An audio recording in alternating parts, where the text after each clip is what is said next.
The Edmonton Oilers and Dallas Stars are set to face off for Western supremacy with a trip to the Stanley Cup on the line, and for both of these teams it means getting one step closer to their first Stanley Cup championship in over 20 years. But which team is going to come out on top? Well, I have three predictions that can help us understand who is going to win this series, and the first one is, I think there's a 10% chance that we actually get to see Jack Campbell play in net for the Edmonton Oilers at some point this series. I know that statement sent shivers down the spines of every Oilers fan out there because Campbell was an absolute disaster for this team at the beginning of the year. But Stuart Skinner has not played well in these playoffs. He is the third worst goal saved above expected per 60 of goaltenders who played at least 4 games, ahead of only Connor Hellebuck and Charlie Lindgren. And this Dallas team is a scoring machine. They have so much depth and offensive firepower. I think they're going to get to Stuart Skinner, and it wouldn't surprise me if Knobloch actually takes a look and considers, would we really be worse off with Jack Campbell in net? And spoiler alert, Nobby, yeah, you would be. Now, my 50% prediction has to do with the other goaltender, which is I think that there's a 50% chance that Jake Ottinger implodes in at least 1 or 2 games in this series,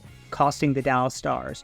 Like I said, Dallas is a team that can score a lot of goals in bunches, but Edmonton has so much top-end firepower in McDavid, Draisaitl, Hyman, and even Bouchard on the back end. If Jake Ottinger is not on his game, they can rip games wide open early, and we have seen in the past that Jake Ottinger is susceptible to giving up goals in bunches. Now this postseason, he has been great. He has the 6th highest goal save above expected per 60 of all goalies in the playoffs. He has been really good in these playoffs, but during the regular season, he has had some big oopsie games, and I don't know if it's just that he's locked in for these playoffs, or if those oopsie games are coming up down the road. And finally, my 90% prediction for this series is I think there is a 90% chance that if the Edmonton Oilers lose this series, we're going to see a lot of narratives around how Connor McDavid and Leon Draisaitl can't win the big one, ignoring the fact that the Oilers are built on a house of cards when it comes to their defensive play, their depth at forward, and their play between the pipes. If the Oilers lose this series, it will be in spite of McDavid and Draisaitl's best efforts,